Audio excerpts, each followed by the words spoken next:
All right. All right. All right. All right. All right. Let's get started. Move this over here. And away we go.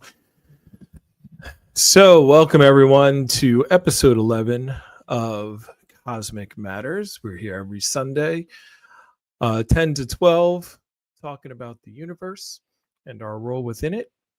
And I am Matt, by the way. I am the Matt of Cosmic Matters. And again, Matt Washington. I created this Matters video series to kind of bring you a different perspective on the world that we live in. And by doing so, hoping to entertain your brain for a little while on a Sunday and have you contemplate something that you might not think about on a daily basis. And, you know, so this podcast is really just us talking about space and the human condition and the cosmos. And I put those two things together. Some people might think those topics are different subjects, but really, when you think about it, you know, one of the things that I proclaim in this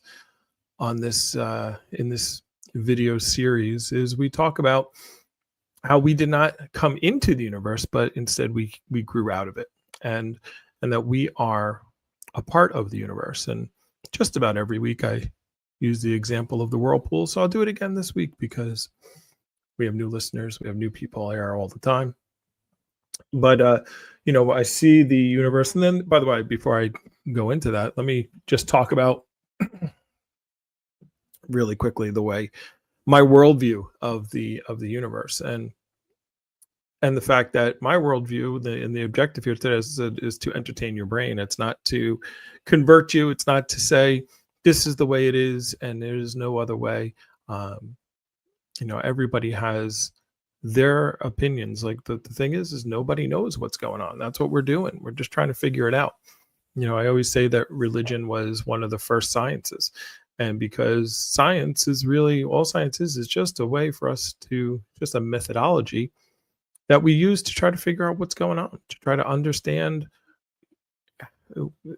life, understand the universe, understand where we are and what happens to us and what happens when we die and who we really are, and just figure things out, you know, problems to solve. And so as we grow, as we evolve, we learn new things, we come across new ideas, and the objective is to roll this around in your brain a little bit, not to convert you, not to change you, not to say, you know, you should believe the way I believe, but I do want to at least give you a different way of seeing the world. You know, the way I was always taught to see the world was there was only two ways to look at the world. It's either created by a God type of figure, and that's it, or it is all material. It's just atoms and material stuff. And I've at different points in my life I believe both things, and now I've found kind of a different way of thinking about it. I discovered Alan Watts, and this was the topic for today. We're going to be talking about some Alan Watts, and I discovered Alan Watts when I was, you know, my father had passed away, and I was just watching videos on like death and dying and whatnot, and I discovered Alan Watts. And it was funny because I have a major, and I majored in philosophy in college. I'd never heard of this man, and I just stumbled upon it. I remember the video that I saw was called a lecture on death and dying, or a lecture about death, or something like that, by Alan Watts. And it was very eye-opening. And then that started me down the rabbit hole, and that rabbit hole went deep, very, very deep. There were times when I was driving in my car listening to Alan Watts, and I literally had to pull over to the side of the road to just be like, what the heck did I just hear? And if you saw last week's episode, if you want to check it out, again, we do this every single Sunday. Last week's episode, I was talking about the size of things in the universe, and I had one of those on camera live brain freezing moments where I was just like, this is so incredible and I couldn't even talk, right? When I actually was putting it in perspective. So some of the things that I've heard from Alan, I was like, how do I get this far in life? Studying philosophy, studying religions, and not ever hearing these concepts, hearing these thoughts, right? So that's what I enjoy talking about. I enjoy talking about space. I enjoy talking about philosophy. I enjoy talking about this stuff. And is it going to change your life in any way, shape, or form? No, probably not. Maybe it's helped me. Hey, well, good morning, Renee. Well, it's not morning, is it? I'm just saying it is morning. It's 10:13. But really, the purpose of this is to think about the bigger picture, and it helps me feel, some people, they look up at the universe and they feel small when they actually start understanding what like this is, like especially the thing behind me, the eye of God nebula, and how big it is. I actually found that out last week.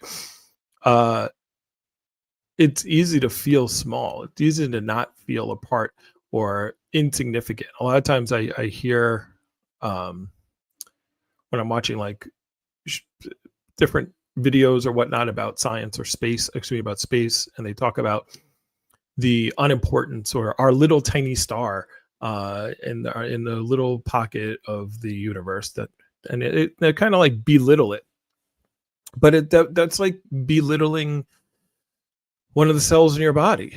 Like, sure, could you live without one cell, without one white blood cell, or could you live without a fingernail? Sure, but it doesn't make it not important, because could you live without a lot of them? No. So they're one of many. They're one of the things that are needed. Last week I talked about the paradox of the heap, and I'll talk about it again right now, because there is no, when you look at the universe as a whole, as a continuum, as a part of the continuum, things, you cannot live without the universe. And that's easy for people to understand. Like, it's easier for people to say, of course I can't live without the universe. I got to breathe air. How long can you live without breathing, without air, right? We die almost immediately. 2-3 minutes without air, without water, without food. So we're constantly taking in and giving back. All right. So we sweat, we go to the bathroom, we're breathing all the time. And so we're a constant flow of the universe, not simply a being in it, right? Like, your cells are not a separate thing from you, right? They are your cells. Your hand is not separate from your body. It's not, there is no hand. We use language the language that we use, the calling of things separate entities. We only do that because we like to communicate. We want to have a communication. We can't just talk about the universe as an entirety. Right? And I was actually was I talking to, well, we'll see if Super High joins us in a little bit. He might be. But I was talking to him about this yesterday. We have lots of conversations not on air. And I was talking about just the level of magnification, right? That things that are going on right now in our world at this level of magnification. Oh, thank you for following me. I don't know how to pronounce. Oh, know thyself. Thank you. I guess saw that. By the way, so we're live on YouTube, Philosophy Man 76. On TikTok, you can see it up there. I got it. I made a thing there so you can see where we are, and we're on YouTube and TikTok, and also on stereo. So feel free to leave comments or questions or whatever. But the concept of whatever, I'll put it the way Alan puts it, because it's much easier to understand that way. He's more eloquent than I am, but he's like, if you were to look at a newspaper, right, and you looked really close, and you just saw these little dots, right, and you would see all these little dots, and it would look like there's no meaning to them, right? On that level, it would just be little pixel dots, right? But or you can use the television, right, or the plasma screen, or what you're looking at right now, it would just look like little dots. But as you zoomed out, you would see a picture, right? And those dots all of a sudden have meaning, right? And you see a picture there. But then if you kept zooming out, you would get so far away that the picture would turn into a dot itself. And you said, well, does that dot have meaning, right? But then that dot with all the other things that are going, all the other newspaper, all the people, everything that you see, that turns into something without meaning. But maybe on a higher level of magnification, it is, in fact, makes sense, And so maybe all the lives that we're living that we feel are just little dots in the universe, that is necessary for the universe to be healthy on a whole, right? So, all these little dots that we see as stars, which I want to wait till Soup comes in, if he does, to talk about the little dots I was looking at yesterday. But I'm going to try. Let's see if it works. Does my speak? 50%. Nope, still doesn't work. But I'm going to try to play a message here from Know Thyself over on stereo. If you want to leave messages or comments, I try to answer them. And as I look around and see different things, if I see your comment or a question, I like to play it. So let's see if we can play Know Thyself. I love that you were talking about this. I talk about this all the time on my podcast too, man. The entire interconnectedness of everything.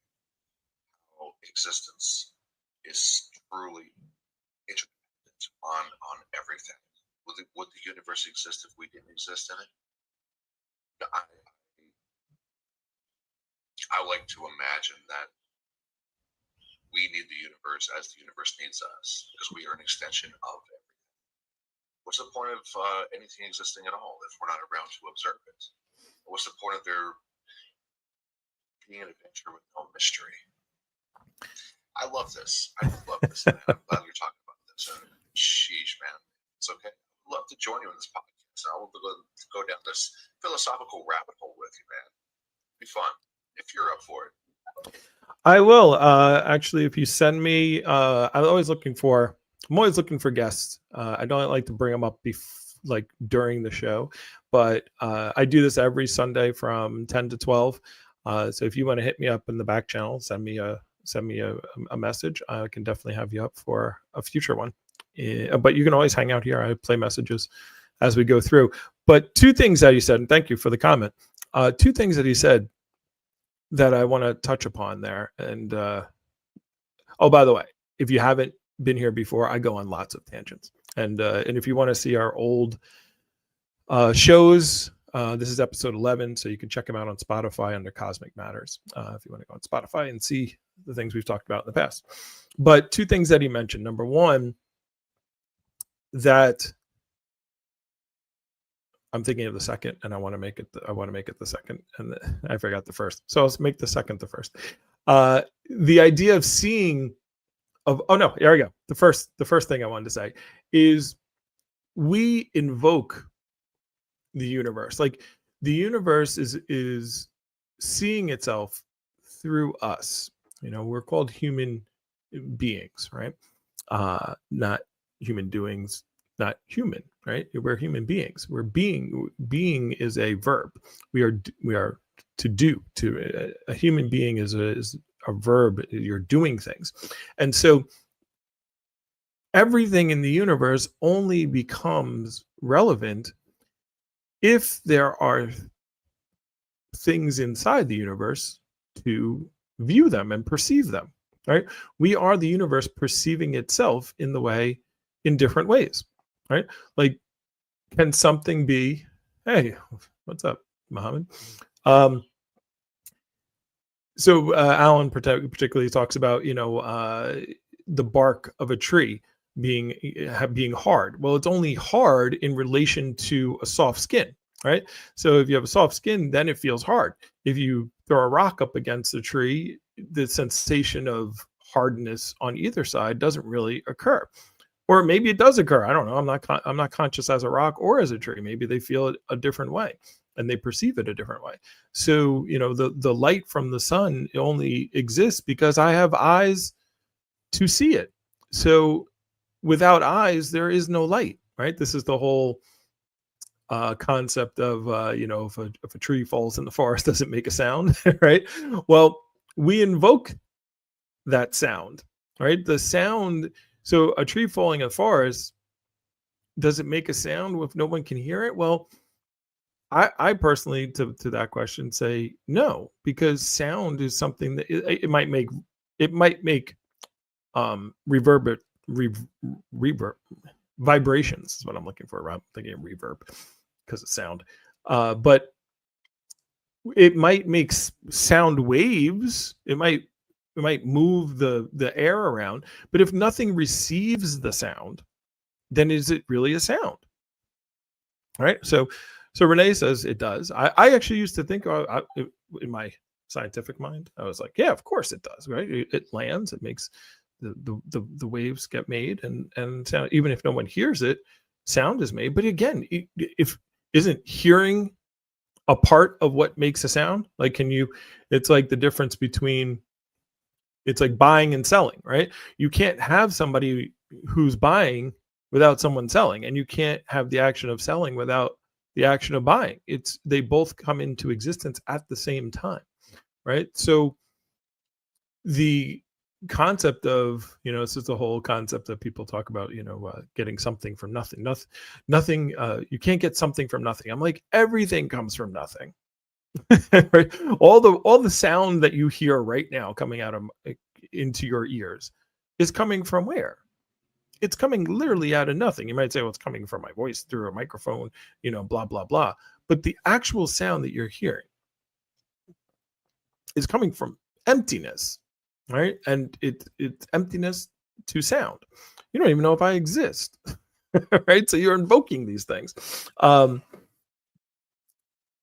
Right. Well, I believe nothing. I believe nothing and something are two sides of the same coin, because as we dig deeper and deeper and deeper down into what is something, this is how scientists determine things, right? They cut them apart. They take a flower and they say, okay, they dissect it and they say, this is a petal, and this is the stem, and then this is this, and then they get even more and they dissect it more and they get to dissect it more, and now it's down to um, cells, and then it's down to parts of cells, and then it's down to molecules, and then it's down to atoms, and they keep going down and down. But when they finally get down and down and down to the whole to the bare, what is the stuff that actually is the bare minimum stuff, they find nothing. There's nothing.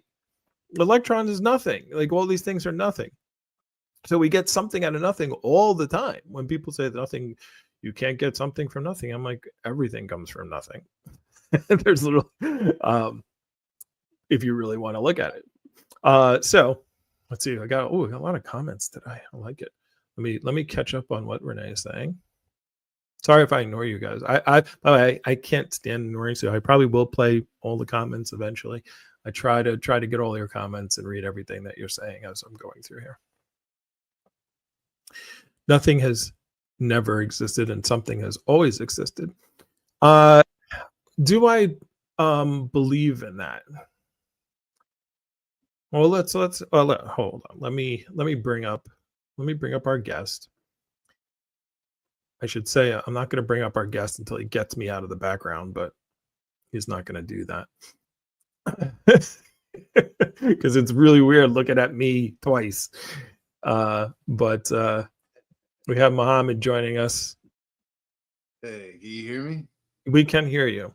I'm already on 6 tangents. My mind is already like, oh yeah, I wanted to talk about that. I wanted to talk about number 2 from Know Yourself. And what is it, a coat? Yeah. It looks really weird when I have these when I'm trying to when I have the thumbnails and stuff, and it's just 2 of me, just so you know. Like, it's highly annoying that you do that, but it's okay. I know you're here to hey, don't take it so serious. Stop taking it serious. Yes, the way to bring in the title of the show.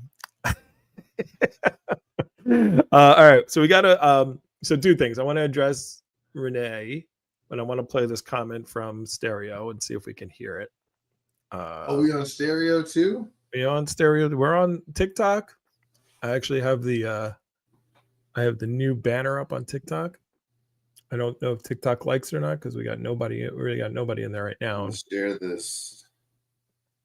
And Stereo. we are on stereo. We got Know Thyself, who we're going to have on a future show. And we got Maya Gio in the audience. Hello, Maya Gio. And Renee is going. All right, let's play our comment here. Yeah, 100%. We are the universe experiencing itself. We are the universe experiencing variety. We are the universe experiencing the spice of life, which is variety, but it's oneness experiencing individuality, the adventure of the opposite of itself, the infinite becoming finite, the immortal becoming mortal. The one mind or the one consciousness becoming many, so that many could awaken to oneness. And that oneness, that mystical experience of awakening to oneness, is realizing the interconnected unity of everything. Yeah, we do invoke the universe into existence, because without us, there would be no point of a universe existing. It's powerful. I love it. All right, I don't know if you could hear that or not. Could you hear his comment? Yeah, a little bit. Okay. So yeah, I don't know. For some reason I hooked the Bluetooth up to my speaker, because when you go on stereo, the minute you go onto stereo, it tries to hook you up with somebody, right? And then I have to hang up on that person and it'd say, so I can go solo. But then all I hear is this when I go through my speaker. Listen to this. Call ended. They just keep doing, because it's still trying to pick up more people, and it's really annoying. So I don't know what that is. I got to fix it. Any thoughts? Well, I was just kind of agreeing with what I was saying, but we were talking about the importance of people existing, because the universe, in all this grandeur that it has, is wasted without something to observe it. Hey, I like that better. So and the idea of and Renee was saying, like, there is no nothing, there's never any nothing. I do believe there is nothing. I do believe in the concept of nothing as much as the concept of something, but I think we tend to look at nothing and see it as not important, and nothing gives meaning to something, in my opinion, right? Well, nothing doesn't exist. That's correct. But that's the concept, right? Because it's no thing. Oh, I thought you were literally there just looking at me. What do you got, a coat in the background there? I literally thought you were there and just not saying anything. That was so funny. Yeah. Yeah. So yes, nothing doesn't exist, but non-existence does non-existence does not exist. But the idea of nothing is needed in order for there to be something. In order to even, the idea of nothing has to have an antithesis. correct. Like, we wouldn't know what something is if there was no nothing. Right. And we wouldn't know what something is if there was only nothing. Like, that's why I said we both need both at the same time. Yes. So, it's my head. There we go. My head's very high here today. So anyway, we got one more comment for Know Thyself. I'm going to play that one too. And then, oh wait, aim the speaker directly down. I'm trying. On top of it. I'm going to do like this. It's like, for example, it's like taking a rubber ball, a small rubber ball, and poking a billion holes in it, and then putting it up over a light bulb. And each thread of light that comes through that hole is one of us, sharing the singularity, the fundamental consciousness of the entire cosmos. And the cosmos is, in fact, intelligent, in my opinion. It's not an organism. It's not a mechanism. It's an organism. It's self-sustaining, self-regulating, self-maintaining, self-creating, and self-destroying. It creates chaos for harmony. It does exactly what we do. and we do exactly what it does. Well, know thyself, you will enjoy my other shows because that's exactly what I that's what I portray all the time. and and again, the objective is not for everyone to agree with it. Actually, your non-agreement with it is great, is needed. I need people to not agree because then I know what I believe, right? Like you can't, just like there can't be nothing without something. You cannot have, if everything is in agreement, if everyone is in agreement, then I won't, then we won't know what we actually know. We won't know that there is anything else. Like I said before, I didn't even understand this concept of the worldview that I currently have. It didn't even exist to me because I didn't have, I only had the two comparisons I had. Now, once I did understand this worldview, I can now compare it to other things and I could say, well, why do I believe this over that? And by looking at the universe and the way it interacts with itself, the way I interact with it, and then looking at like what other people say is going on, the God concept of heaven and hell and all that kind of stuff. Well, I look at the universe and I say, well, my worldview kind of matches up a little bit more with what I'm seeing happening, as opposed to some judgment of human interaction, and that's why I believe what I believe more than the other concept. It's just how it goes. So anyway, so the second thing that you mentioned there, I knew I wanted to get to the second part, and it was the universe looking at itself. Was that what it? It's like, yeah, I've spoken about this hundreds of times, that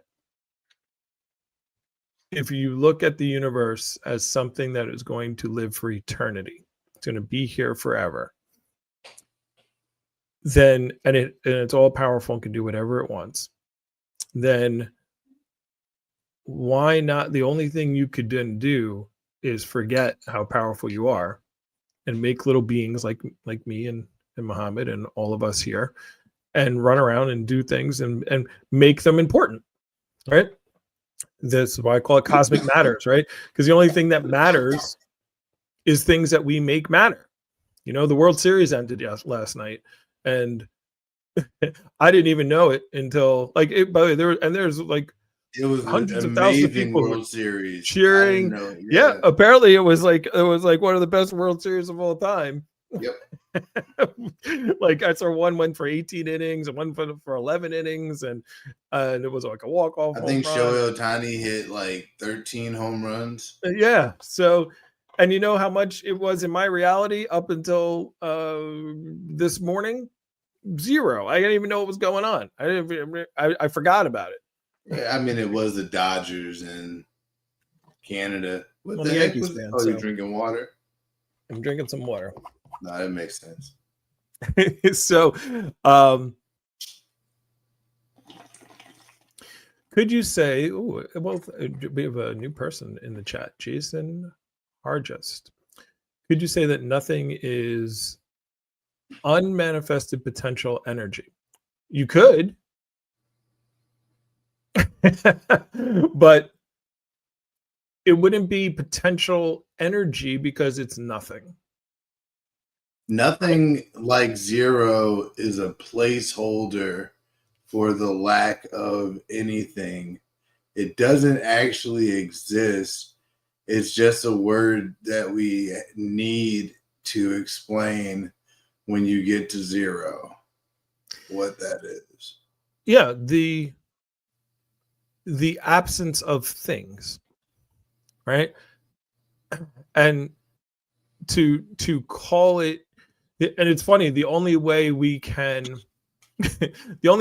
describe nothing is through analogy of something.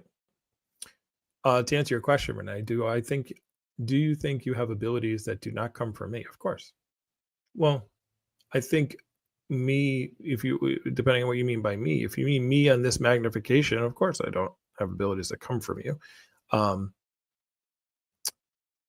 Just like white blood cells and red blood cells do different things, but they're all part of your body. right? So me and Muhammad, everybody, LeBron James can do different things than me. I don't give them to him, but it's just a different whirlpool. It's a different whirlpool in the river. And different whirlpools spin at different speeds, but they're all made up of the same thing. They're all made up of the river, right? And so, yeah.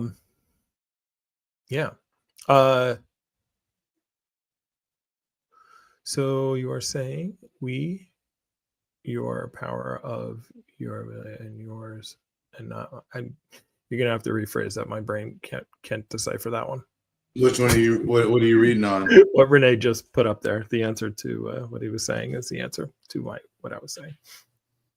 I answered his question, and then I guess he had a retort, but I don't understand the retort. Gotcha. So we're gonna bring up. So Jason, again, thank you for your new person here. But I just wanted to say that yeah, I don't think nothing is unmanifested potential energy. I think it is no thing. I think it is the background, right? Like if I wanted to describe, this is again, I'm stealing all this from Alan Watts, by the way. If I wanted to describe a person to you who was walking, I couldn't explain walking unless I explained the background. Like I couldn't, like if there was no background, if there's no ground, you would just get the picture of a person whose legs were swinging in the air, right? And that's not what walking is. Walking is literally you have to have a street, you have to have or a ground or something to walk on. Like you wouldn't, even when we call it a moonwalk or a spacewalk or you have to describe the background. So in order to describe nothing, you need something. In order to describe something, you need nothing. You need the back. You need one. This is what the whole yin and yang is. People think yin and yang is like karma or whatever, but it's just saying that it's just saying you can't have one without the other. They both come into existence at the same time, and they give meaning and definition to each other. As far as that goes, when you look at a yin and a yang, it's the two half circle, one dark, one light, and then with a small circle inside of the half circles, the swirly circles, right? And so, because without one, it's completely different. You need both, even though they are opposites, and they come into existence together to make the yin and yang. So let's get to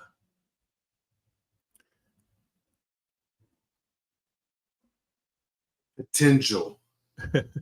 Yes, the silence between words. Yes, well, it's not nothing. Potential. It is. So the silence between words. This is like the silence in music.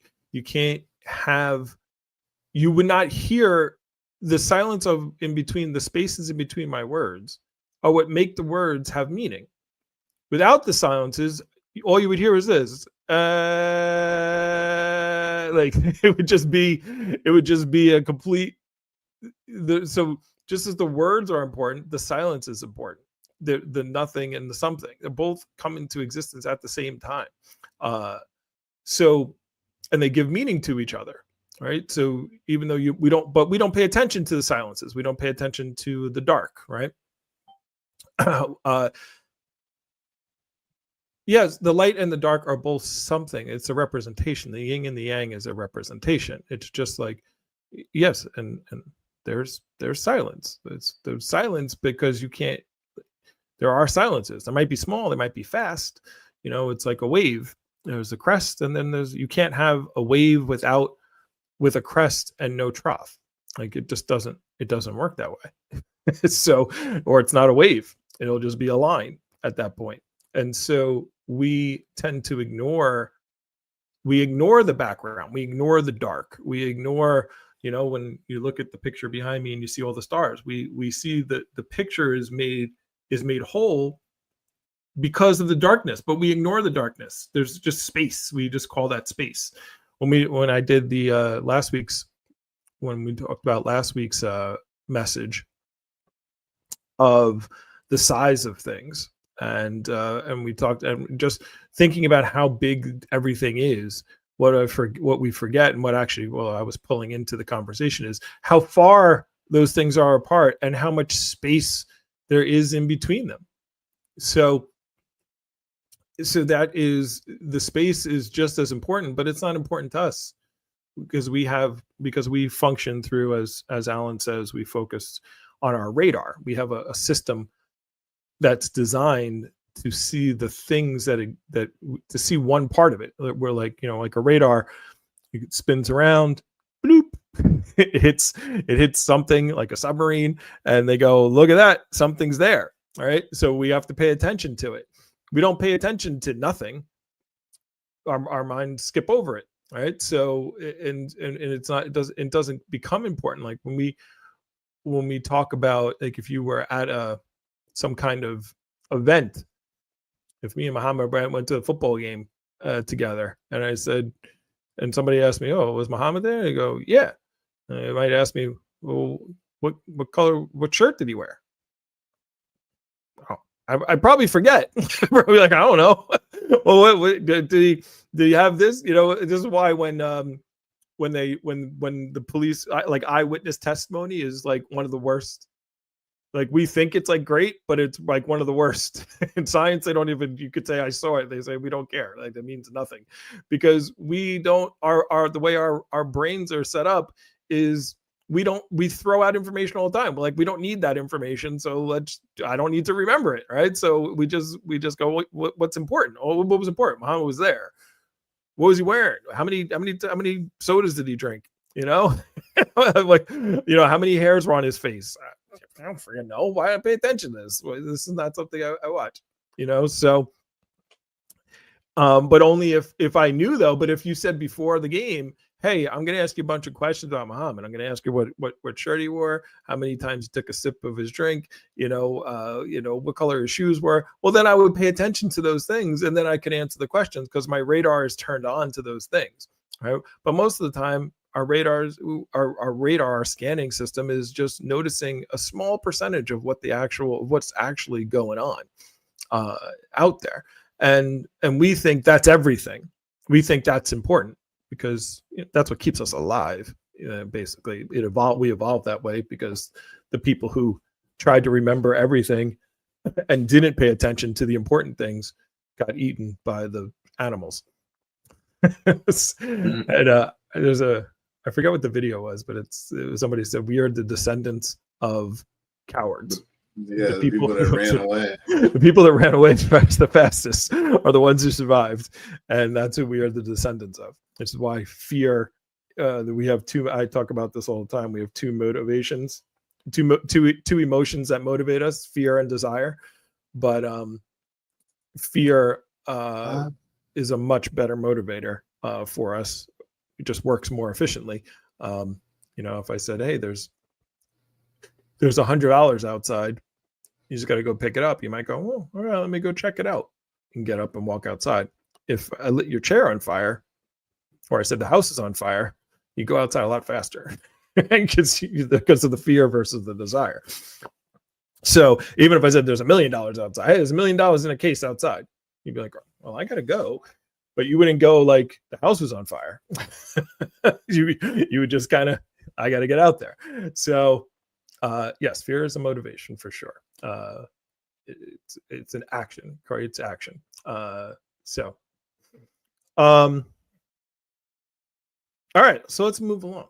I have a couple of things I wanted to share today. Super high. We got to get to our video. I wanted to share the piece on.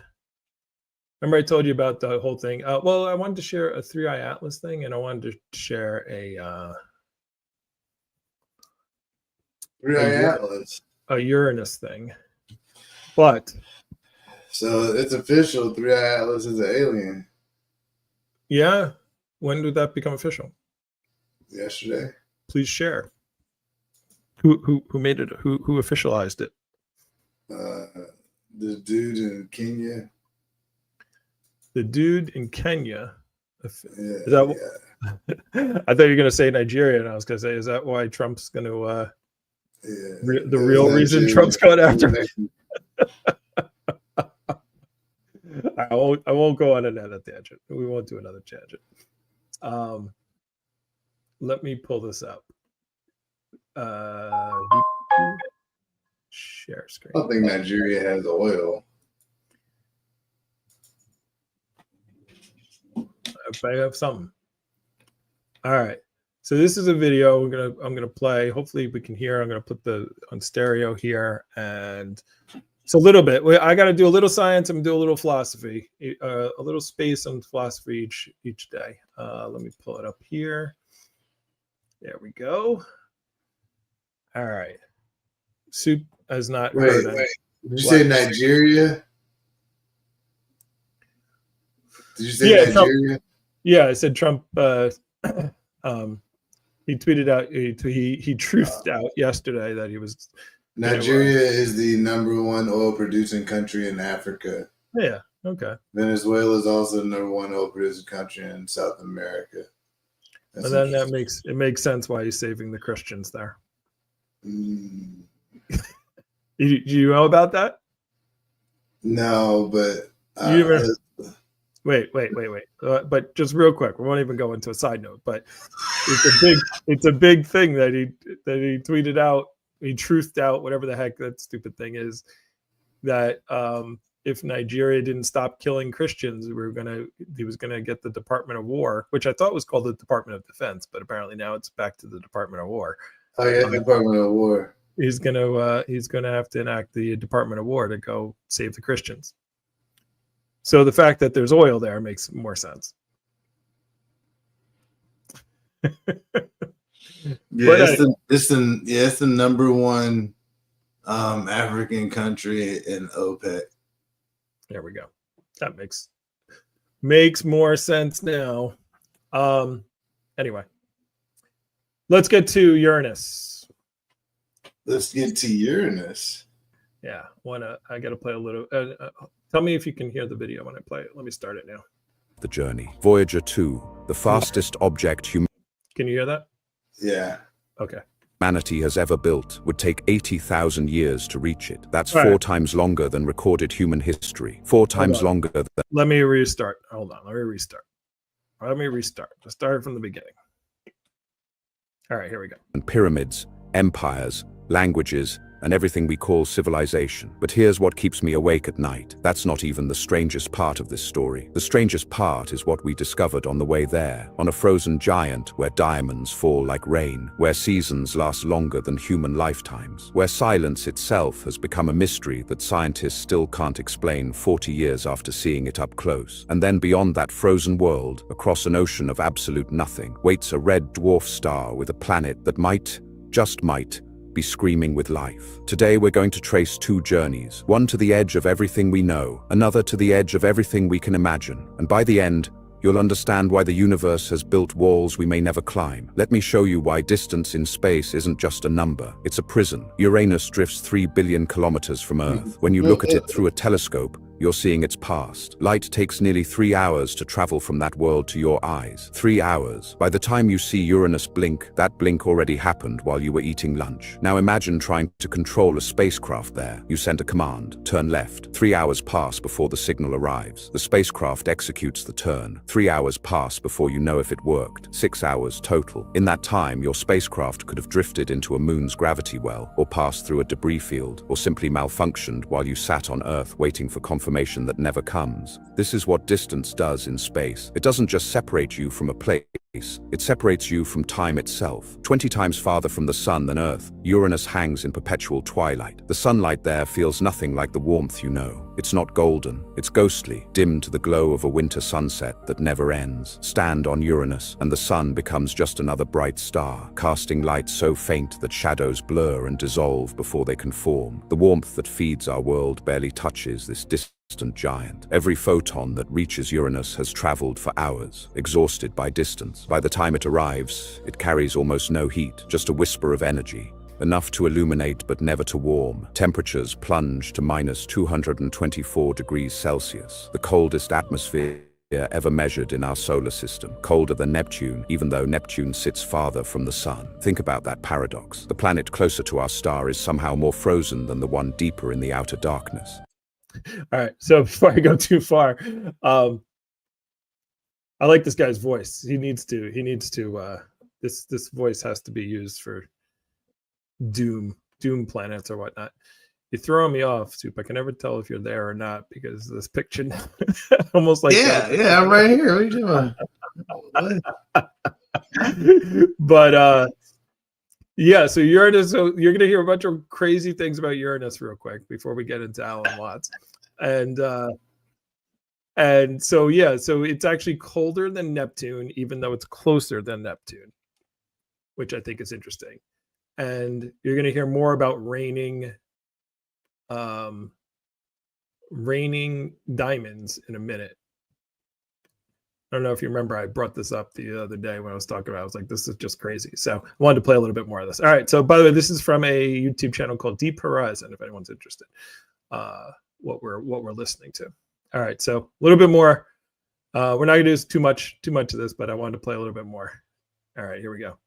This shouldn't be possible. Most planets radiate heat, leftover energy from their violent birth billions of years ago. Jupiter glows in infrared, Saturn broadcasts warmth into space, Neptune pumps out twice as much energy as it receives from the sun, still burning through the heat of its formation. But Uranus radiates almost nothing. Its internal heat is gone, snuffed out, as if millions of years ago something reached inside and turned off its fire. Scientists have theories. A catastrophic impact, they say. Something massive, perhaps the size of Earth, slammed into Uranus in the ancient past. The collision was so violent, it tilted the planet on its side and vented its core heat into space. The energy that should have sustained it for billions of years was released in a single, apocalyptic moment. Or maybe the planet's layered atmosphere traps cold in ways we don't understand yet, prevents convection, locks away what little warmth remains in unreachable depths. Whatever happened, the result is a world that feels extinguished, not just cold, but dead, a planetary corpse frozen in eternal meditation. At minus 224 degrees, molecular movement nearly stops. Atoms forget how to vibrate. Every whisper of warmth drains away into the void. Sound waves die before they can propagate through the dense, frigid gases. Storms that would roar on Earth become silent ballets here, moving in glacial slow motion through clouds that never see daylight. Hydrogen and helium, gases on Earth, become sluggish fluids on Uranus. Water exists in forms we have no names for. Not ice, not liquid, but something in between. A pressurized slush, buried under kilometers of atmosphere, crushed by weight into exotic states of matter. Methane freezes into crystals that drift like snow, glittering faintly in the dim blue light. Each molecule moves with reluctance, obeying the rhythm of a world that has forgotten warmth. From orbit, Uranus glows softly cyan, a calm, distant orb reflecting the sun's pale touch. Serene, peaceful, deceptively simple. But that serenity hides something. Beneath those featureless clouds lies crushing pressure. Wait, before we get to the crushing pressure, so ridiculous, right? So, Yeah. going on with Uranus, it's sideways. It's got no heat in its core. That we know of. It's got water existing in a state that we don't even have words for because it doesn't exist here. Yeah. This is a planet in, like, when we think about going to planets outside of our solar system, like this is a planet that's in our solar system and it's that far away. Like the sun, the light from the sun takes 8 minutes to get from the sun to Earth. So for the light from Uranus takes 3 hours.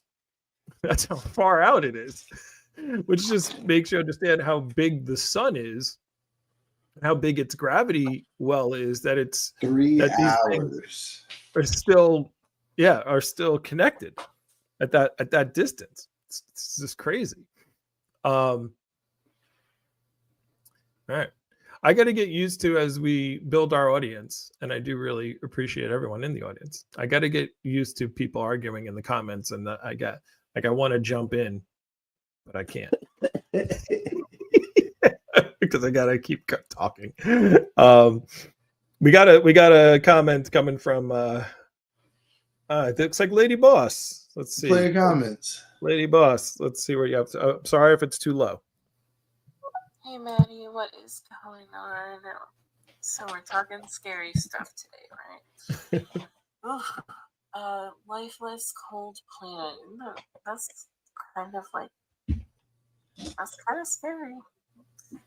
I might switch to TikTok if you're on TikTok, but what's going on? I hope you're doing well. Shalom. We are on TikTok as well. Every Sunday, 10 to 12, we talk about space and philosophy and the universe. And we are on TikTok and YouTube, Philosophy Man 76, and stereo. I just changed my name to Philosophy Man. All right, so we're gonna get to the pressure, and then we'll go from pressure and whatnot to a little comment that I want to make about some Star I watched last night, and then we will get to the Alan Watts portion of today. But this is the crazy part of this video, which is what made me want to play it. It's a 2-hour video. Obviously, I'm not playing the whole thing. We're going to play maybe another 2 minutes of it. But if you want to see it yourself, it's called "Humans Will Never Reach Uranus" or Uranus, so you don't get the memes. And Proxima Centauri. I haven't even watched the Proxima Centauri part. Proxima Centauri, by the way, is the closest star. We know this now from talking about it multiple times. But Proxima Centauri is the closest star to our star. It is only 4 light years away, which means, just 4. And if you've listened to any of our past talks, 4 light years is close to 25 trillion miles. It's a long way. So it's only 4 light years, though. But light will go, as I've looked up many times now, and I know 5.88 trillion miles in a year. So anyway, watch our size matters in episode 10 of this. All right, let's finish up with the pressure and diamonds of Uranus.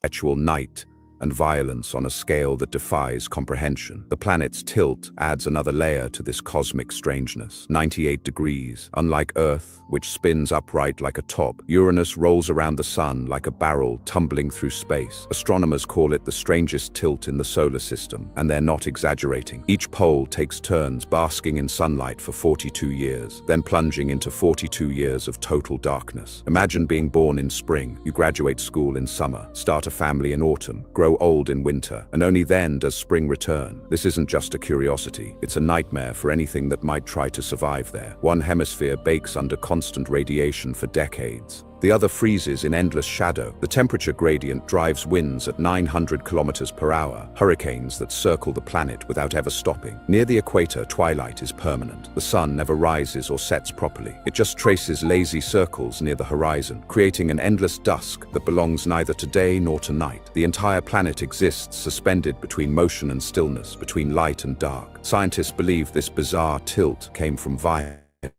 Billions of years ago, a protoplanet perhaps the size of Earth collided with Uranus. The impact didn't just knock the planet sideways, it fundamentally changed its internal structure. The blow scattered heat, scrambled its core, and sealed away energy that should have kept the planet warm. The Uranus we see today is a survivor of catastrophe so ancient its scars have frozen into symmetry. The chaos has become calm, the violence has become grace. What was once destruction is now simply the way things are. This sideways orientation creates light patterns found nowhere else in our solar system. All right, I thought they were going to go into the diamonds, but we got a couple minutes before we get there. But the words he's using, but just we were talking about this before, how the violence, we talked about like how we want peace on Earth, but the violence and the we don't find peace in nature. I mean, there is peace in nature.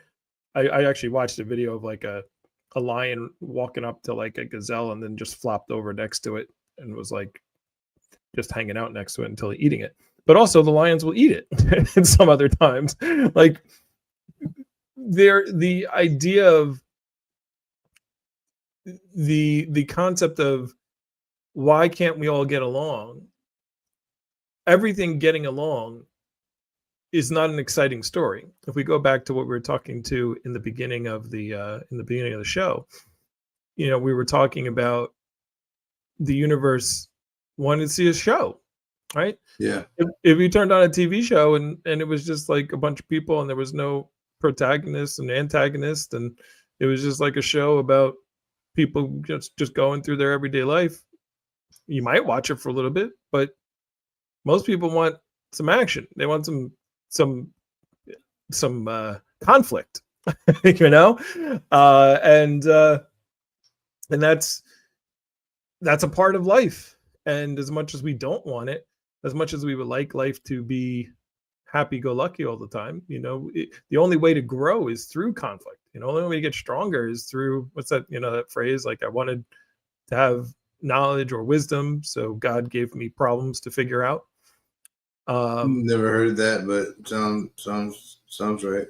You never heard that phrase? No. Yeah, I love teaching Muhammad something new. Sorry, I used your name again, but it's up on here. It comes from the same place the Ajita comes from. Ajita? Lady Boss knows about Ajita. So it's just understanding that as much as we think we want everything to, I was thinking about this last night. It's funny, because I officially quit my job yesterday and last night, and I was scared again. I'm like, what's going to happen? The scare of the unknown, right, of the future. And I'll talk about that more tomorrow on Morning Matters. But that the idea of, like, I had to stop myself for a minute and say, this feeling that I'm having is okay. Like, it's part of life. It's the fun part. Oh. It doesn't feel fun, but it is. It's the part of trying something new. I used to say that when when I would play football, like, you get the butterflies before the game, and the butterflies are not like you're scared. It's just all the energy. It's your body preparing for the unknown. Like, I'm going to go out there. I don't know if I'm going to get hurt. I don't know if we're going to win. I don't know. Do I know the plays? Like, you always want to, like, am I ready enough? Did I prepare enough? And all those things come together to create an emotion. And that emotion is what the universe loves. It loves seeing that story. What's the story? How are they going? How's it going to go?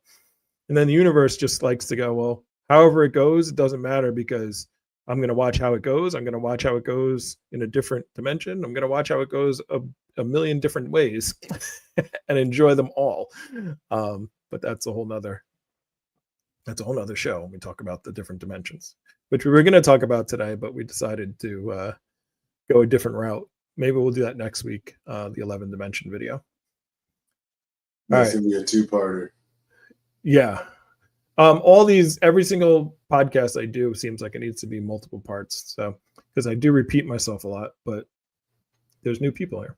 All right, I want to get to the diamonds, and then we'll move on to Alan Watts. Back to Uranus. When one pole faces the sun, it receives unbroken daylight for decades. The opposite hemisphere remains locked in night, its frozen clouds reflecting only starlight and the faint glow of distant moons. If you could stand near Uranus's north pole during summer, you'd watch the sun trace a path overhead for years without ever setting, a ring of fire circling the horizon, low and constant, painting the methane haze in shades of amber and rust. No sunrise, no sunset, just eternal noon, fading gradually as the decades pass, until one day the sun finally dips below the horizon, and then darkness reigns for another 42 years. The transition between these extremes drives massive atmospheric changes. When sunlight finally reaches a pole after decades of darkness, gases expand violently, circulation patterns shift, winds accelerate, storms brew in the depths, their methane clouds rising and falling like blue oceans beneath a foreign sky. Yet through telescopes, Uranus appears almost featureless, a smooth sphere of cyan, unmarked by the dramatic bands of Jupiter or the violent storms of Neptune. All its fury hides beneath layers of calm, like secrets whispered under breath. Even its rings and moons orbit in this tilted plane, circling the planet like a halo lying flat on a table. From Earth, we see them edge on or face on, depending on Uranus's position in its orbit. The entire system seems to defy the orderly alignment of the solar system, a celestial act of quiet rebellion. Perhaps I like that. Celestial act of quiet rebellion. It's a good phrase. The Ring of Fire is a good song. So 42 years of daytime, and daytime is just a little haze of bluish something, and then 42 years of night. And we see, and I didn't realize that because of the way that Uranus is actually tumbling, we sometimes see it with the ring face on, like we could see the whole ring around it, but sometimes the ring is like facing us like a visor. Like, oh, you're the Star Trek guy. What's his name with the visor? Geordie? Is that his name? Jordan? Geordie LaForge? Yes. LaForge. So sometimes we see that part of Uranus because of the fact that this crazy planet is barrel rolling through the through the solar system. Even our own solar system, we have a black sheep planet. All right, It's I want to get crazy. a little bit more. We're gonna want to get to the diamonds. Let's get to the diamonds.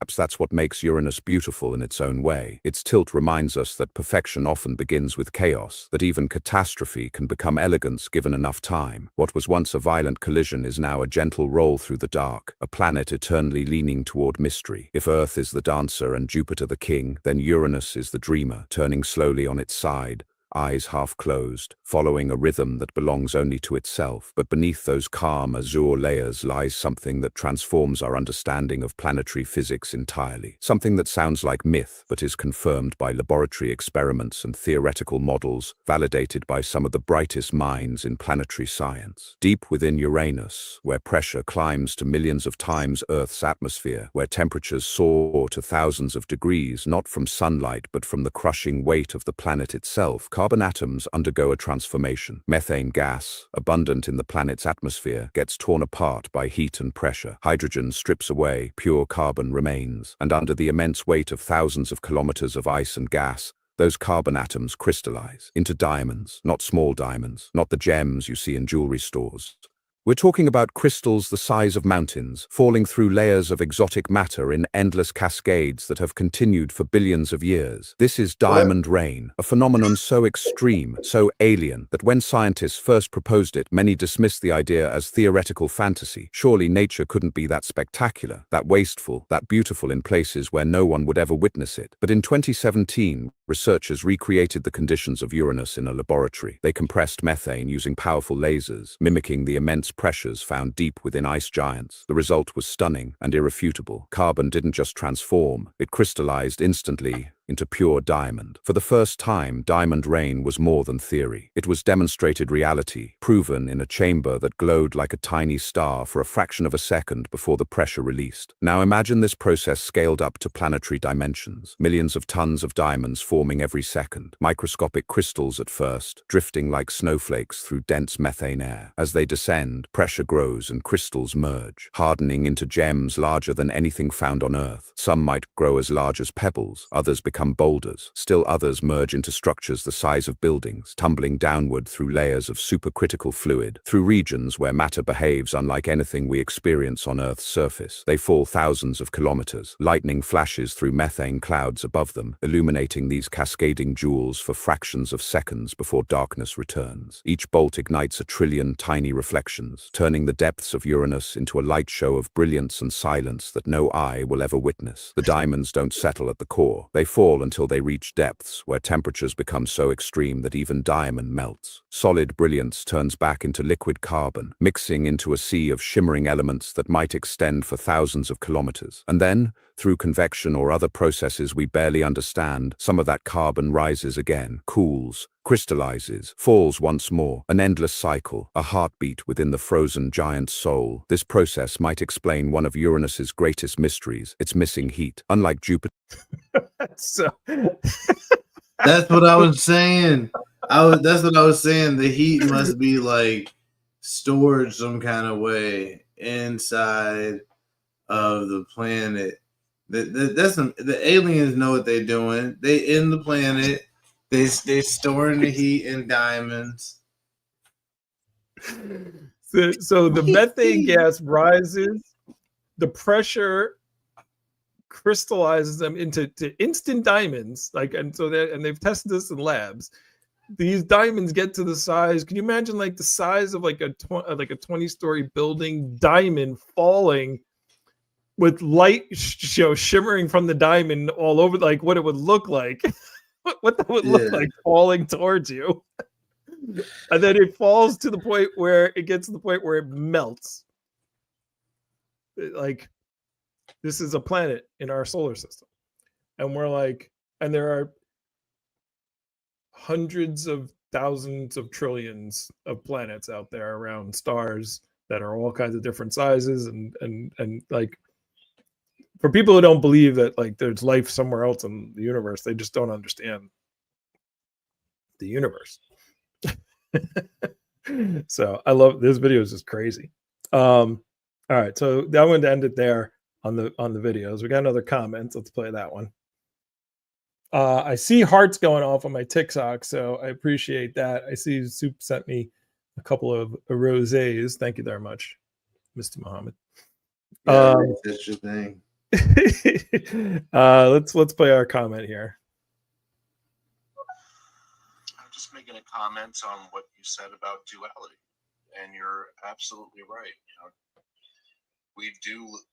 The universe is a playground of duality, and a lot of the times we miss the mark on being grateful for both of these polarities, light and dark.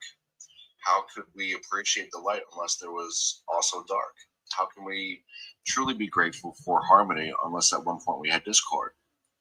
How can we appreciate peace unless at one point we've had chaos? How can we appreciate comfort unless we were at one point uncomfortable? Now, these polarities play a part, and we wish to have more of one without the other. But without the other, without the one that we don't want, we wouldn't be able to appreciate the ones that we do want. I believe that they play a very crucial part in existence. We need them both. Yeah, and thanks for bringing us back to. So I wanted to play a little bit of science stuff or space stuff there because I love the good old universe there. A little talk about Uranus, which I didn't know any of that stuff until I watched that video, and that video is it's a good one. I got to watch the rest of it. I haven't gotten to it, but I was like, I got to talk about this during the show. I don't know why. There we go. I fixed that. So yeah, I'm gonna do more. Every time it says Uranus, like it throws me off. But I keep saying Uranus. It's the pressure of Uranus crushing diamonds. I didn't put you got to remind me to put the comments up on the we have the comments going down there. There you go. Always forget to put them up. I'm sorry about that. I got to find out. I got a lot of work to do. And now that I have so much time because I don't have a job, I'm going to have a lot more time to figure all this stuff out, make the show even better. So that being said, let me remove this. Can I remove it? Is there a way to remove it? Stop screen. Okay, that's gone. All right, so let's get to for the last part of the show here. We'll get to Mr. Alan Watts and the subject of the show, which is don't take life too seriously.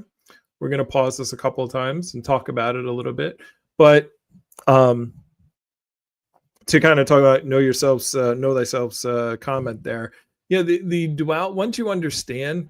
Once you get to the point, like we still get emotional. It's like it's okay to lose yourself and still desire things, but when you stand back and you think about if you actually really had everything you wanted, it would be boring. This is why I don't believe in heaven in the way that it's so-called portrayed. Because what would eternal bliss be like? To me, that would be horrible. Eternal, like, it'd be nice to have bliss, but eternal bliss, eternity is a long time. We don't even think about that. As I do every week, the millions and billions, like, so millions and billions and trillions, to kind of put perspective. I do this all the time just because I try to put in perspective numbers, because we say things like eternity or billions or trillions. Like I said before, Proxima Centauri is 4 light years away, which is only 25 trillion miles. And even saying the word trillion doesn't hit our brain, because we don't deal with trillion very often. But so I always like to do the same analogy all the time, or it's not even an analogy, it's just an explanation. But a million seconds, if you wanted to count to a million, is 11 days. Right? So if you started today, 11 days later, if you counted no eating, no sleeping, no nothing, just counted, you would get to a million in 11 days. A billion seconds is 31 years. That's a lot more. It's a lot more. You get a baby's born, you say, all right, let's start the clock. And then it grows up, goes to elementary, middle school, high school, college, meets somebody, gets married, has a baby, 31st birthday, happy birthday to you, a billion. That's a billion seconds. That's what that is. So then you take that and then go to a trillion seconds, and a trillion is adding 3 more zeros to a billion. So now you're at 31,000 years is a trillion seconds. Okay. And a trillion is like not even slightly one of the biggest numbers that we use when we're talking about the universe. So when you're talking about, or if you want to talk about eternity, a trillion's nothing. 31,000 years is nothing. It's less than that when you're talking about eternity. So who wants to be in bliss for eternity? Who wants to be around for eternity? It would be awful. But if I had all the power to do anything I want, what would I do? I would do what the universe does and forget that I'm going to be around forever and make all these little stories to watch and have a whole bunch of conflicts going on, and take a planet and hit it with an earth and spin it around backwards and make diamonds the size of buildings fall out of the sky. You would do that? Don't do that. Because it'd just be fun. Why not? I guess. Not this planet, that planet. Okay. Yeah, no. I'd make every single planet, I'd make as many planets as possible, doing all the things that it could possibly do. So last, you weren't here for last week, but last week I went through, why isn't this opening? I wish it would open. Open, mofo. Every week I have technical difficulties. All right, well, I'm going to force quit and then open it again. So, but I was like, what comes after trillions? Do you know what comes after trillions? Billions, trillions, zillions. Zillions is on there, but it's not next. Actually, I don't think zillions is one of them. Trillions. It's quintillions. Yes, I think it is quintillions, and then after that, it is it's quintillions. Then septillions. Why won't it open? I had this all done, and now my octillions. My the biggest one I had was a nonillion, which was 10 to I think the 34th power. But then I mean you can go all the way up to like a plex and a googolplex, and then a googolplexus, which is a Google is 10 to the 100th power. which is a 10 with 100 zeros on the end of it. And then a Google Plexus is a 10 to a Googleplex. Quadrillion, quintillion. Right. And when you think about all those numbers, that's still not eternity. so why not play a bunch of games if you're going to be around, if time doesn't matter to you and it just go on forever? You know, you'd have to do something. There it goes. Finally it opens. All right, so it goes millions, billions, trillions, quadrillions, quintillions, sextillions, septillions. Septillions is 10 to the 24th power. Octillions, 10 to the 27th power. And then nonillion, 10 to the 30th power. Just writing all the zeros is crazy. And then it's the same way going down. Yes, and then there was a Google, which is 10 to the 100th power. A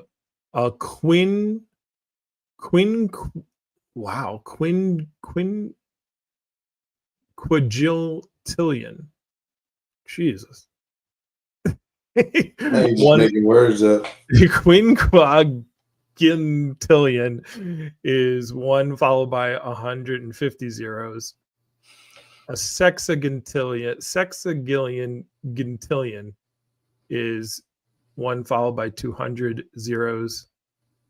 A quinvigintillion is 1 by 250 zeros.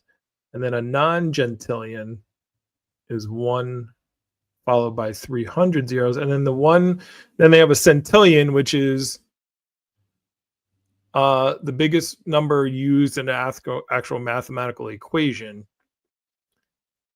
that was like needed. And that's 1 followed by 303 zeros. Just had to add 3 more over the non-gentillion for that equation, whatever it was that they used it for. So, oh boy. So the lead-in, I guess I should probably get to the topic of the title of this show. Might have to change the title. I'm gonna have to hop down shortly. All right, so then you know what? I'm gonna stay on this. I'm gonna change the title, and we'll do this. Don't take life too seriously next time,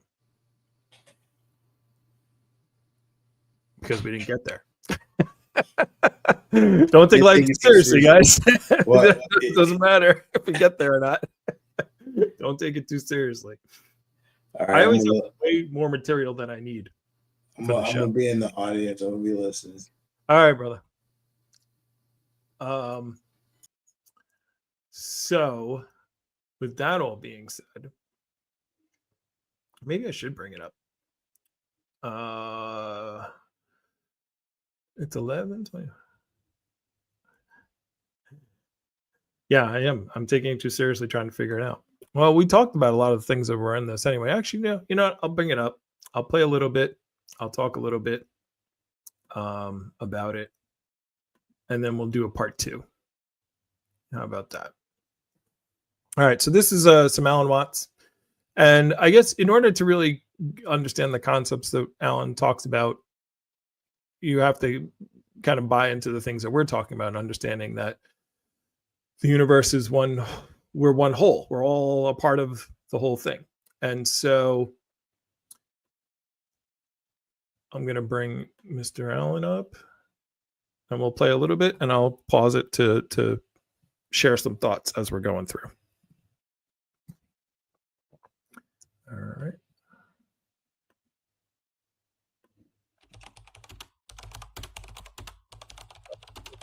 Is saying the most serious thing you can do is to stop taking it all so seriously.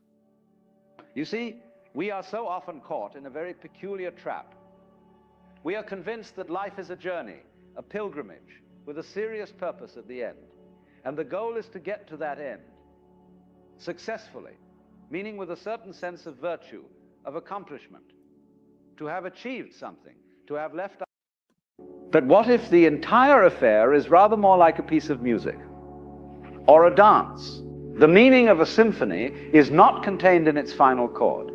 The meaning of the dance is not to get to a particular spot on the floor. The meaning of it all is in the playing itself, in the dancing itself. So the question I'd like to explore with you is this. What happens when we stop taking this musical, dancing, swirling, star-like existence so dreadfully seriously? You know, we have this immense burden. We walk around with a constant low-grade anxiety that we are not doing it right, that we are not living properly. We are forever preparing to live. We think, I must get through school to get a good... I want to pause that right there. The concept of, because I definitely feel that a lot. You know, as someone who went through high school getting good grades, who has a family of teachers, who went to college, who got a scholarship, who played football, was an athlete, you know, I almost think sometimes like, you know, I'm supposed to be so much better. I'm supposed to be doing so much better. I'm supposed to be, supposed to is what does that mean? What is supposed to?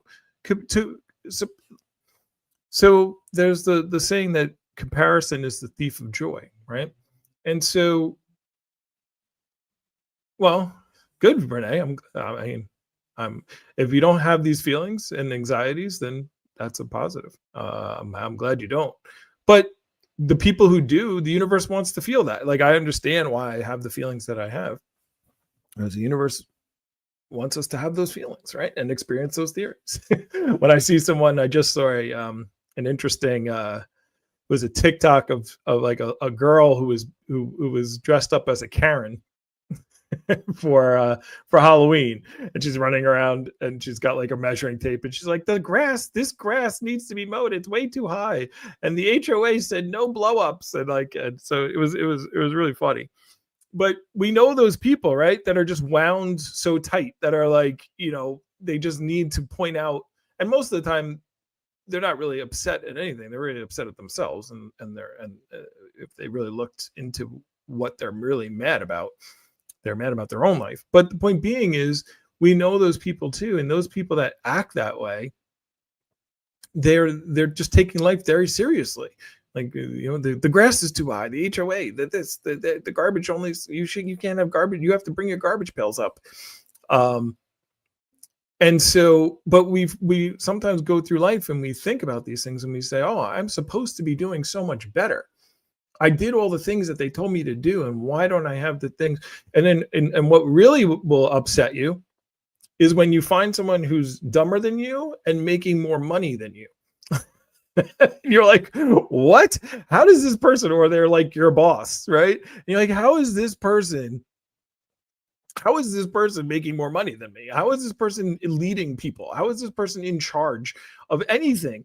And you're baffled, you know? So I've interviewed many times with people that I'm like, I interviewed for a job with a solar company, and the kid was like, I started in, like, I've been doing this since 2021. I'm like, I've been selling solar since 2013, and you're gonna help me close and teach me how to deal with people? Like, I know how to do that. Right? But that concept of what is it supposed to be, and we create this concept in our head, and it gives us the anxiety of what we think our life is supposed to be like.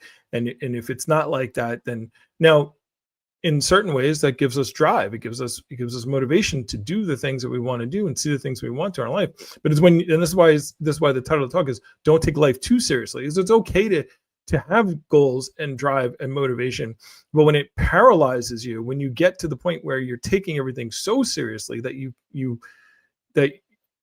it's bad for your health, it overstresses you, that's not where you want to be in life. And so anyway, let's get back down. I just wanted to pause it there because I thought that was a good point. Good job.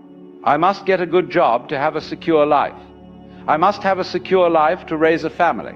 I must raise a family so they can get through school to get a good job. It's an endless cycle of purpose, where the purpose is always elsewhere. It's never right here. It's never now. We are like people reading a novel. who are only interested in getting to the last page. And so we skim. We turn the pages frantically, missing all the poetry, all the drama, all the lovely descriptions, just to see how it turns out. And then when we get there, we close the book and say, is that all? And the whole point of the book was in the reading, in the living through it.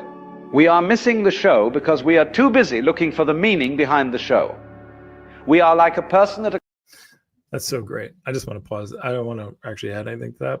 I actually want to play that again because I've done that before. I've read books where I'm like just powering through it to get to the end of the book as opposed, but there have been books where I've actually read it and enjoyed it so much that I didn't want it to end. I didn't want to get, I took me forever to read the last chapter because I didn't want the book to end. So I've done both of these before, but that was just, I was just a great analogy. I want to play it again. family so they can get through school to get a good job. It's an endless cycle of purpose, where the purpose is always elsewhere. It's never right here. It's never now. We are like people reading a novel who are only interested in getting to the last page. And so we skim. We turn the pages frantically, missing all the poetry, all the drama, all the lovely descriptions, just to see how it turns out. And then when we get there, we close the book and say, is that all? And the whole point of the book was in the reading, in the living through it. We are missing the show because we are too busy looking for the meaning behind the show. We are like a person at a concert who does not listen to the music, but instead reads the score, checking for mistakes. The music is playing all around him, and he is missing the entire point. This is what happens when life becomes a problem to be solved, rather than a reality to be experienced. We build up this enormous... Oh, there's so many nuggets, so many.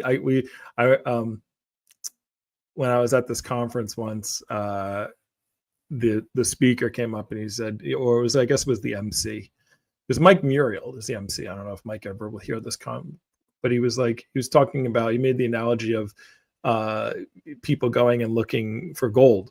And you don't find gold. You don't find like this big, massive bars of gold. When you find gold, you just get little nuggets, right?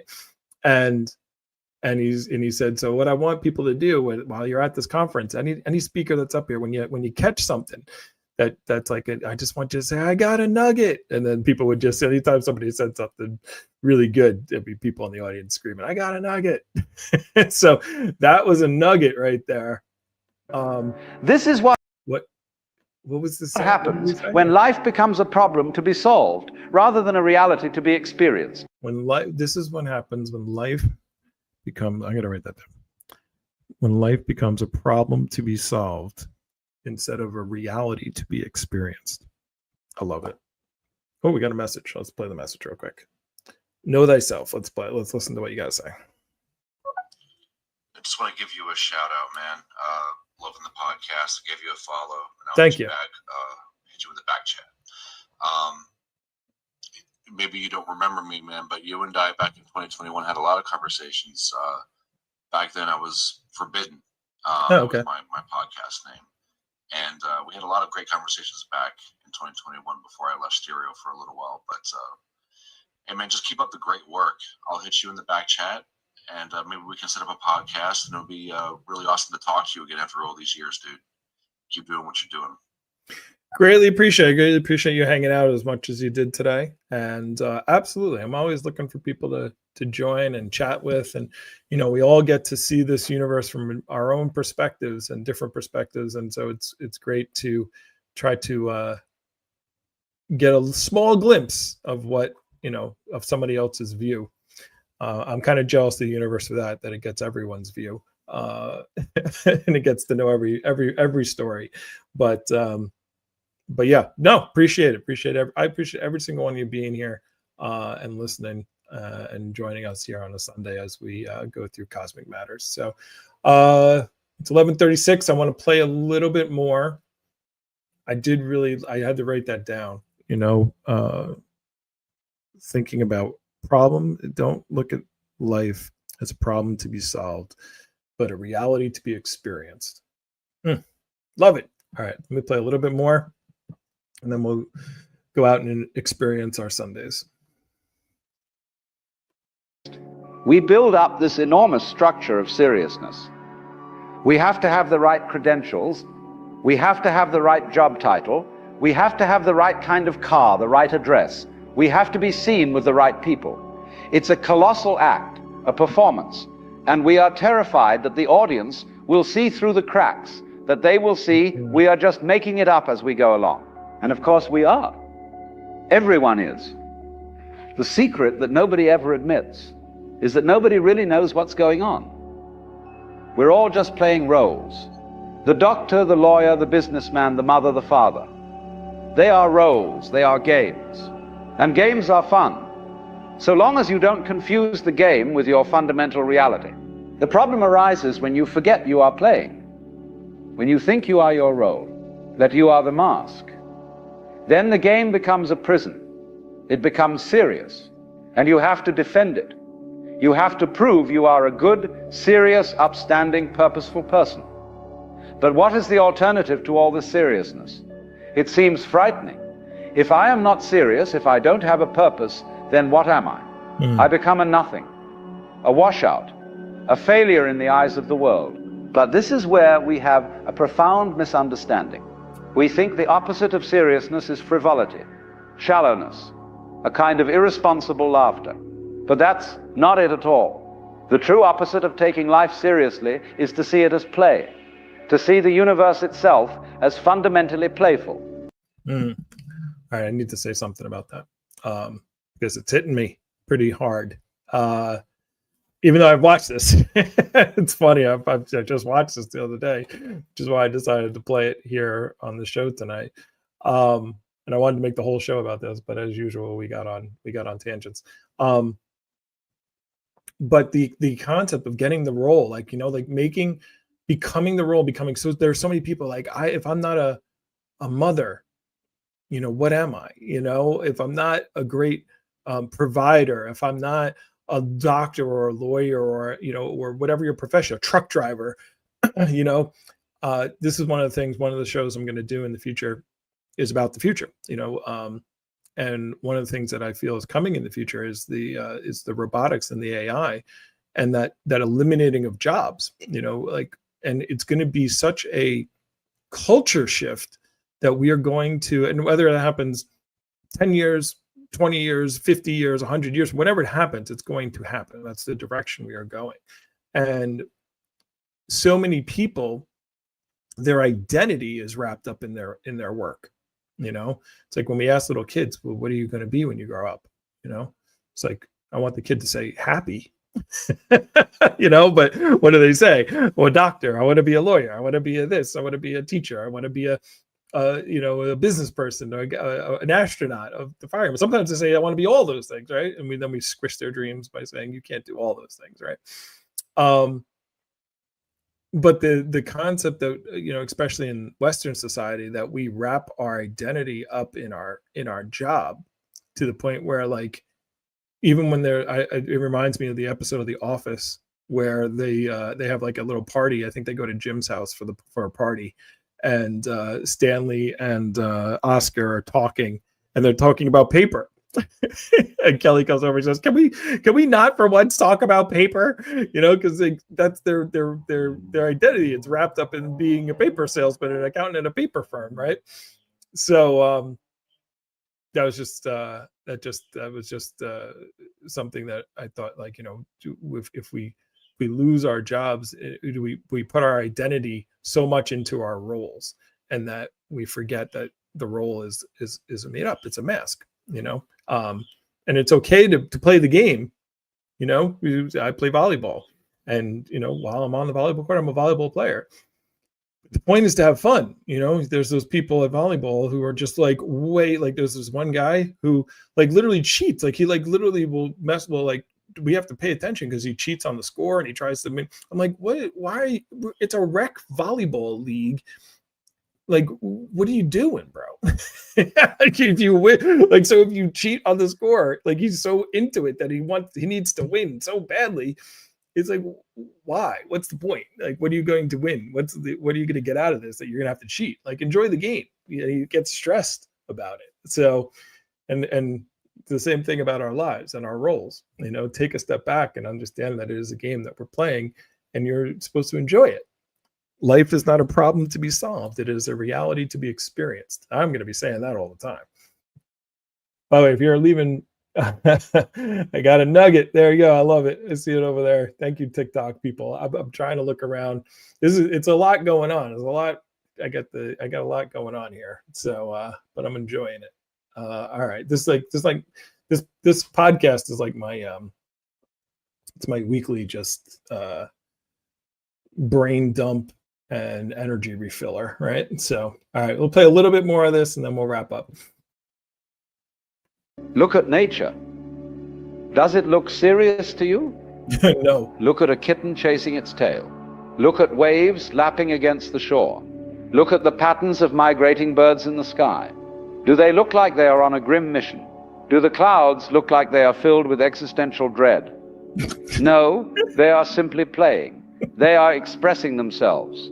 The universe is, at heart, a musical phenomenon. It is a dance of energy. And a dance has no destination. It is its own reason for being. We have this idea that everything in nature has a purpose. The bird sings to attract a mate. The flower is bright to attract a bee. The butterfly has eye spots to scare away predators. It's all an engineering project. But this is just us projecting our own purpose-driven anxiety onto the world. Why does the bird really sing? Why does the wave really break on the shore? Why does the star really shine? Is it not perhaps for the same reason a child sings or skips? For the sheer joy of expression, for the fun of it. We say the bird sings for a purpose, to survive.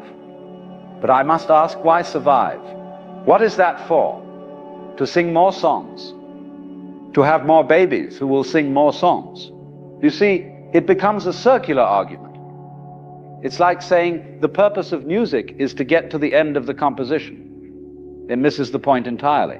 The Chinese have a wonderful concept, Wu Wei, often translated as non-action or effortless action. It doesn't mean doing nothing. It means acting without straining, without forcing. It is the way of water, which wears away the hardest rock by yielding. It does not strive. It simply flows. And in that flowing, it accomplishes everything. And they have another word for this attitude towards nature, purposelessness. Now, to our Western ears, that is a terrible insult. Yeah. Purposeless, that's useless. That's a waste of time. But to the Chinese mind, it is the highest compliment. They look at nature and see it as purposeless. The mountains just are. The rivers just flow. They aren't going anywhere. They aren't achieving anything. They are simply expressing their own nature. And in that, they are profoundly beautiful, profound and trustworthy. We think trust means believing that nature will always give us what we want, that it will be safe and comfortable. But that's not trust. That is a demand. Real trust is like the trust you have when you throw a ball. You let go of it. You have faith in the process. You don't hold on to the ball and run to the other person and carefully place it in their hand. You throw it, you let it fly. Life requires that same kind of trust. It requires you to let go, to stop trying to hold everything so tightly, to stop trying to control every outcome. If you do not have this trust, if you do not trust nature, and by nature I mean both the world outside you and your own inner nature, what is the alternative? The alternative is what we have created. It is a world of total mistrust. It is a world where we feel nature has got to be watched. It has got to be controlled. We can't trust our own instincts, our own desires, our own emotions. They are too dangerous. They are too messy. So what do? We create authorities to manage it all. Okay. We're gonna hold off there. It's gonna get too deep. We'll have to do a part 2. It's only 7 minutes of a 25-minute talk. But hey, Uncle Leo. So I want to wrap up there. I want to say a couple things about what it was just. Actually, I'm not going to wrap up at that second, but Wu Wei and the belief of water. What's his name? Bruce Lee used to talk. There's a famous clip of him that follows around YouTube where he talks about being like water. He talks about Wu Wei.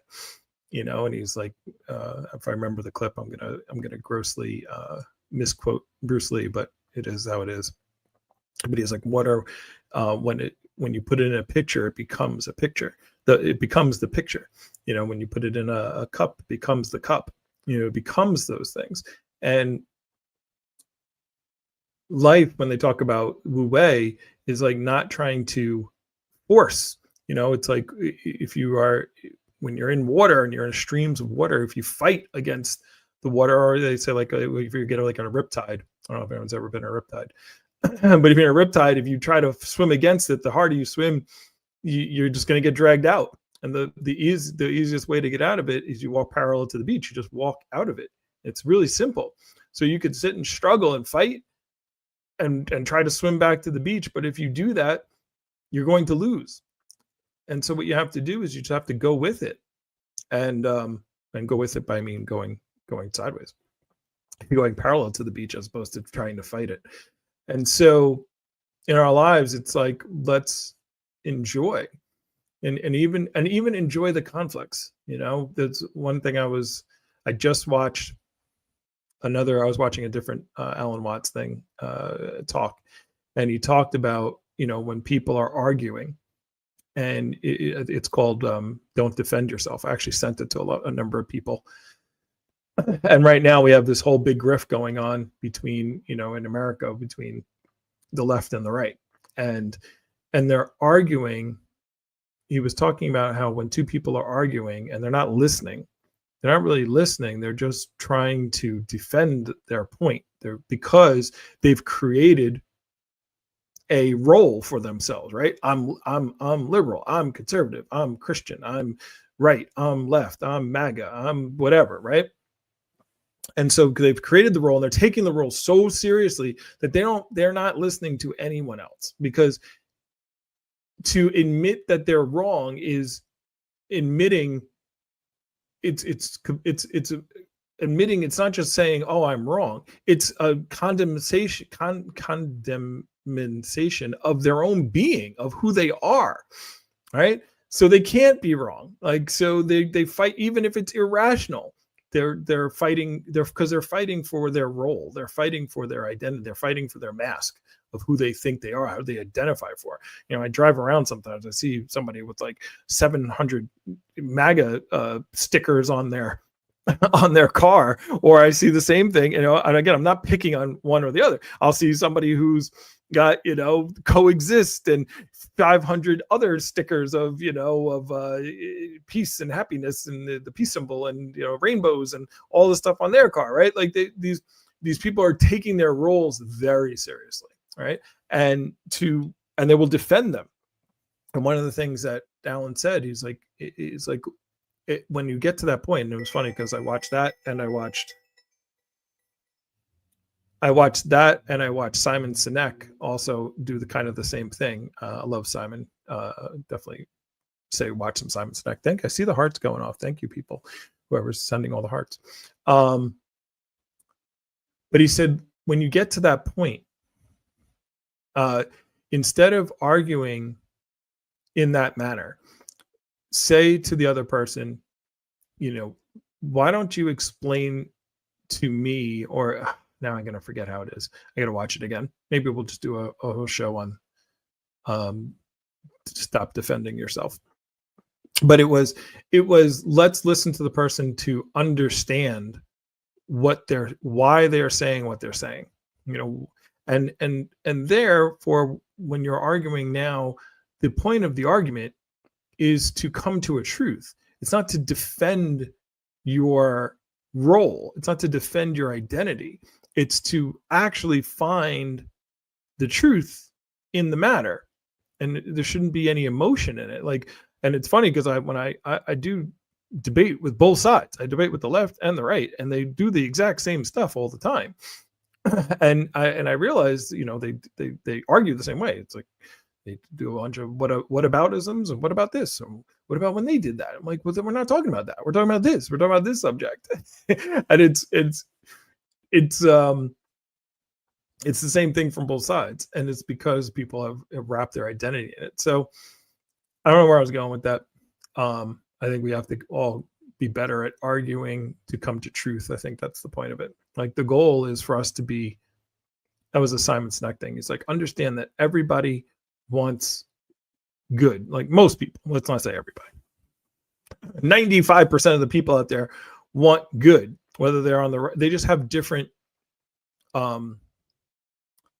they have different ideas on how to get there.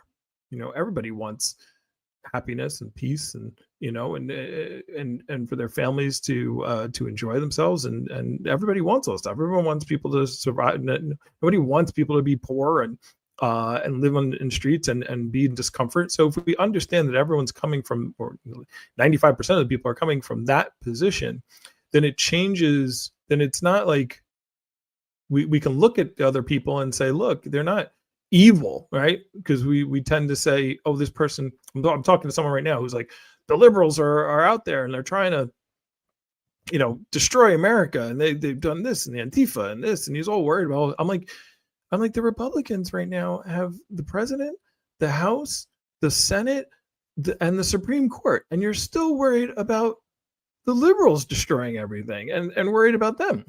Like, how much power do you need? So, but the point being is that that's the story. That's their story. And so, and again, I'm not picking on one side or the other. It's both sides. I've said the same thing to the left. Both my friends who are on the left or the right think that I'm the opposite. They think if they're on the right and I argue with them, they think I'm on the left. And if they're on the left and I argue with them, they think I'm on the right. But I'm just like, we need to have better conversation and not identify with the roles. And it's funny, I'm now talking about the video I'm going to play next time. So anyway, we transversed a lot of information today in an hour, in 2 hours. We went from Uranus to emotions, to roles, to the left and the right. We covered a lot today, and it was fun. I had a good time. For those of you here the entire time, I thank you. Please like, share, subscribe. This will be up on Spotify. Check it out on Spotify. We're under Cosmic Matters. We do this every Sunday, 10 to 12. On YouTube, we're live on YouTube, Philosophy Man 76. Also on TikTok, Philosophy Man 76. And there's more and more you hear every week, guys. So I really do love the love. And I hope I bring some good thoughts. You know, as I say in the beginning of every show, my goal is not to change your mind, but my goal is to just entertain your brain for a little while and give you something new to think about outside of the normal patterns that we go through on a daily basis. So that being said, this is Cosmic Matters. I'm Matt. Enjoy the rest of your Sundays. I appreciate all you being here, and I will see you next Sunday. And I will be doing a lot more content, by the way, because I left my job yesterday. Actually, this morning at 4 a.m. That's when I sent my resignation letter, because I was up with anxiety. So I'm going to be putting a lot more effort and posting a lot more content and doing a lot more shows. So definitely can use some guests if you want to guest. Thank you for Muhammad for joining us, or Super High. I keep using his real name. Sorry about that, buddy. And yeah, go out, look at the stars tonight. I did that last night, by the way. I'll wrap up with that. I was looking at Orion's in the sky, and I did a whole video on Betelgeuse. And Betelgeuse is, or Betelgeuse, however you want to say it. Betelgeuse is the top right shoulder of Orion. It's you could fit around 2 million suns inside of it. So it's a really big star. And I just sat and watched it last night for like a good 4 or 5 minutes. It just made me feel a lot more at peace. I think if we want to have more peace, I think people should just spend more time looking in the sky at the stars, because it's very serene, especially since I know what I'm looking at now. But anyway, I thanked everyone already. Guys, go enjoy your Sunday. Appreciate it. And I will see you soon for Cosmic Matters, and look out for more shows coming up during the week in the future. Good day.